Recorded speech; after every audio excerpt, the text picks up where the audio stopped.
À Ville-Marie, au début de la colonie, seuls les morts catholiques étaient enterrés à l'intérieur des murs de la ville.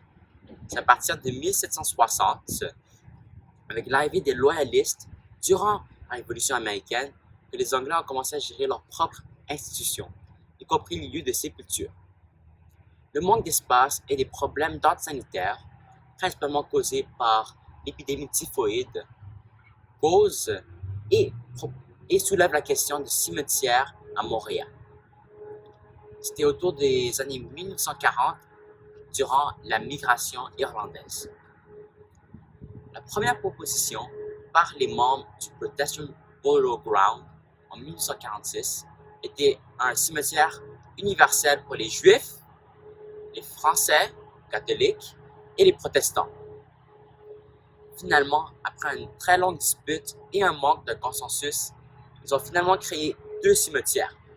Le cimetière catholique de Notre-Dame-des-Neiges et ce cimetière-ci, le cimetière de Mont-Royal.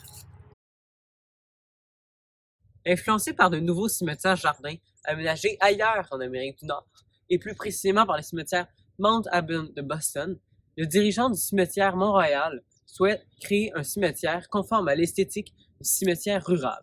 En 1852, la mise en chantier du cimetière débute, selon les plans des paysagistes américains James Sidney et James P.Y. Neff. Les voies sinueuses de la nécropole tiennent compte de la topographie accidentée des lieux en s'impliquant sans perturber le caractère naturel. De plus, des îlots de formes variées sont agrémentés de nombreux arbres, bosquets et étangs.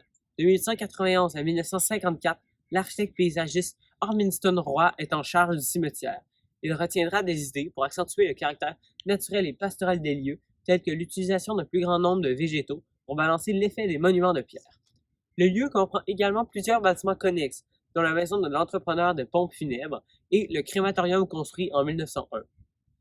Au fil des ans, plusieurs espèces d'arbres et d'arbustes sont introduites, transformant le cimetière en arboretum. Finalement, on y trouve une grande variété stylique de stèles funèbres, de mausolées et de caveaux. Comme on peut déduire de leur mode de vie, les résidents de ce cimetière sont sédentaires. Ils pratiquent une diète perpétuelle de vers et de terre. Dans ce cimetière, les morts sont inhumés, c'est-à-dire qu'ils sont enterrés. En même temps que le cimetière du Mont-Royal a été construit, il y avait aussi eu la migration de l'élite protestante de Montréal sur le Mont-Royal. C'est un exode urbain, un déplacement d'une population de la ville vers la campagne, et non un exode rural, comme on l'a appris en classe.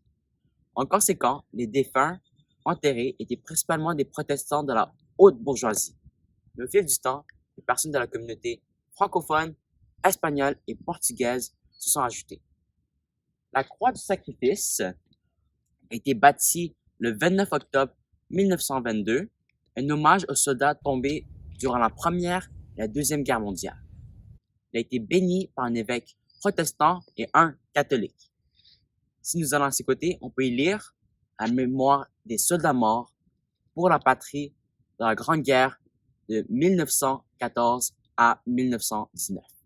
Leur nom ira de génération en génération.